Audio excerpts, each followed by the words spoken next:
नमस्कार। आज के इस खास विश्लेषण में हम एक ऐसे काले सच से पर्दा उठाने जा रहे हैं जिसने पूरे देश को झकझोर कर रख दिया है।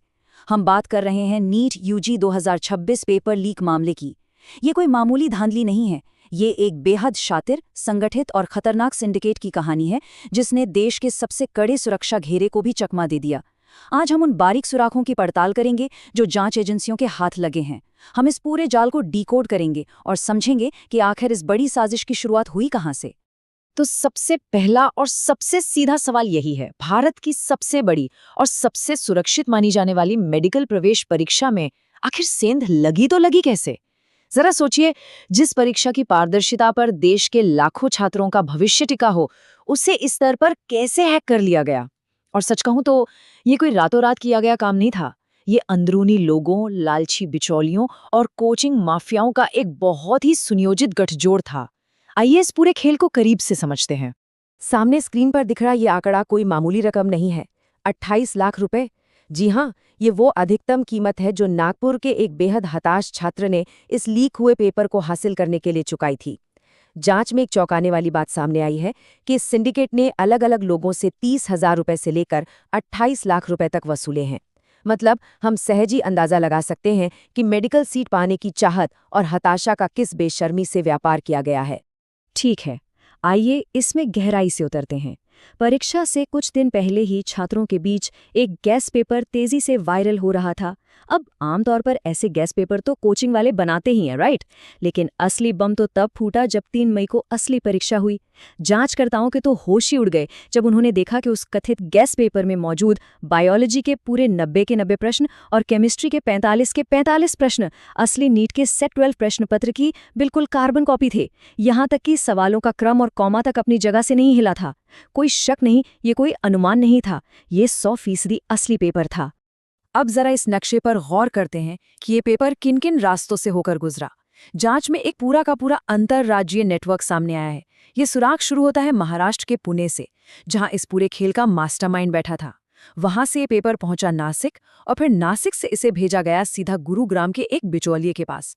और फाइनली ये जाकर गिरा राजस्थान के कोचिंग हब शिकर और जयपुर में, जहां से इसे धड़ल्ले से वितरकों के जरिए छात्रों तक पहुंचाया गया, एकदम किसी थ्रिलर फिल्म की तरह। तो चलिए बढ़ते हैं भाग 1 की तरफ, स्रोत पर बैठा भेदिया। अब कहानी का फोकस उस जगह पर करते हैं जहां से ये सब शुरू हुआ, यानी पुणे। आखिर प्रिंटिंग प्रेस या एग्जाम सेंटर तक पहुंचने से पहले ही पेपर बाहर कैसे आ गया? सीबीआई जांच के मुताबिक ये अंदर का ही खेल था। ये भेदिया कोई और नहीं बल्कि पीवी कुलकर्णी थे, जो लातूर के केमिस्ट्री लेक्चरर और खुद एनटीए के डोमेन एक्सपर्ट थे। कुलकर्णी के पास पेपर सेट करने की प्रोसेस का बिल्कुल वैध और अंदरूनी एक्सेस था, और बस इसी एक्सेस का गलत फायदा उठाया गया। अप्रैल के आखिरी हफ्ते में कुलकर्णी ने पुणे में अपने ही घर पर कुछ सीक्रेट पेड कोचिंग सेशंस रखे। लाखों रुपए देकर आए छात्रों को उन्होंने सीधे प्रश्न, उनके ऑप्शंस और सही जवाब बोल बोलकर लिखवाए। इस पूरे काम में उनकी एक सहयोगी मनीषा वाघमारे ने भी उनकी पूरी मदद की। इस सिंडिकेट के पूरे रोस्टर को अगर हम देखें तो पुणे में कुलकर्णी से निकलने के बाद ये पेपर सबसे पहले पहुंचा नासिक के शुभम खैरेनार के पास। खैरेनार ने इसे उठाया और टेलीग्राम के जरिए सीधा भेज दिया गुरुग्राम के यश यादव को। फिर क्या था, यश यादव ने एक बहुत बड़ी वित्तीय डील क्रैक की और इस पेपर को राजस्थान के बिवल परिवार तक पहुंचा दिया। दिनेश बिवल, मांगीलाल बिवल और विकास बिवल, इन तीनों ने मिलकर इसे सीकर और जयपुर के लोकल कोचिंग नेटवर्क में आग की तरह फैला दिया।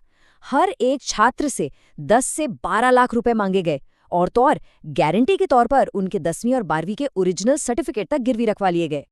इस सिंडिकेट का दुस्साहस तो देखिए। 1 मई को टेलीग्राम ग्रुप के एडमिन ने अपने मेंबर्स को एक मैसेज भेजा। मैसेज था, हमने जो पेपर भेजा है उसे हल करें। 99.99% संभावना है कि यही परीक्षा में आएगा।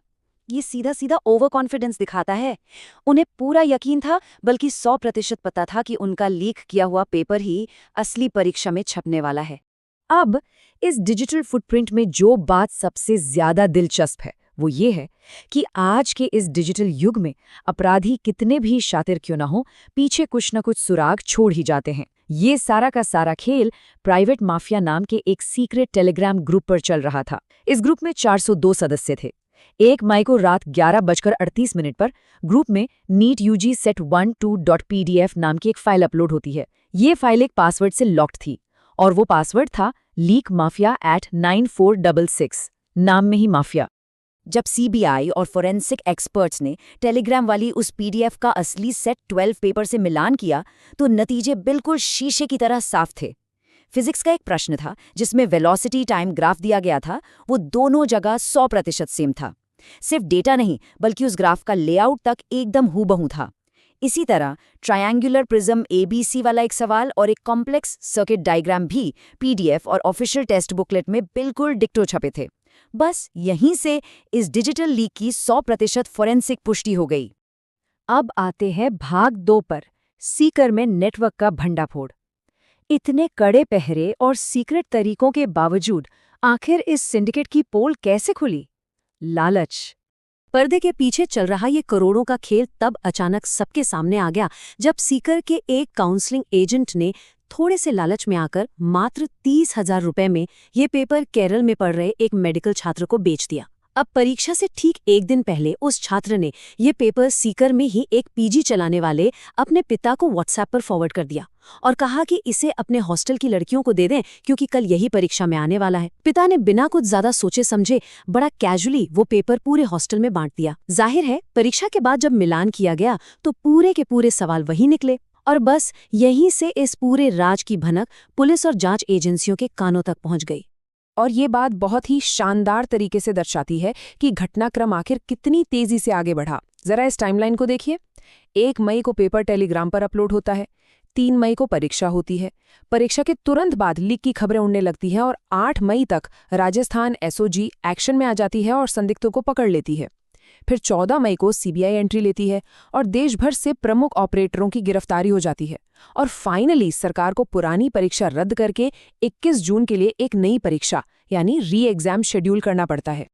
इस भारी बवाल के बाद सरकार ने सिस्टम में हुई इस चूक को खुले तौर पर स्वीकार किया। केंद्रीय शिक्षा मंत्री धर्मेंद्र प्रधान ने स्पष्ट रूप से कहा कि राधाकृष्णन समिति की सिफारिशों का पालन करने के बावजूद कमांड चेन में चूक हुई है, हम इसे स्वीकार करते हैं और इसे सुधारने की जिम्मेदारी लेते हैं। बिना किसी राजनीतिक बहस में पड़े हम ये कह सकते हैं कि यहाँ सरकार ने किसी बहानेबाजी के बजाय सीधे तौर पर सिस्टम की विफलता को माना है। तो अब सवाल है कि आगे क्या होने वाला है? इस पेपर लीक ने देश भर के 23 लाख से ज्यादा छात्रों को एक भयानक मानसिक तनाव में डाल दिया। इसीलिए 3 मई की मूल परीक्षा को पूरी तरह से रद्द कर दिया गया है।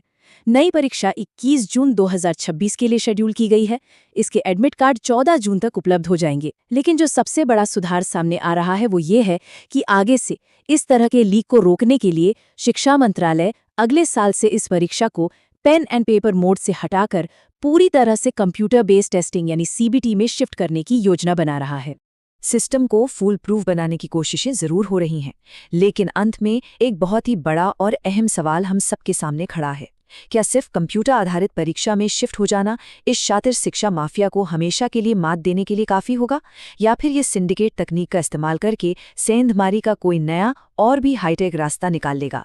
राष्ट्रीय स्तर की इन परीक्षाओं की पवित्रता सिर्फ सिस्टम का नहीं बल्कि हमारी पूरी व्यवस्था की ईमानदारी का विषय है। इस विश्लेषण में हमारे साथ जुड़ने के लिए बहुत बहुत धन्यवाद। ये एक ऐसा सवाल है जो हम सबको सोचने पर मजबूर जरूर करेगा।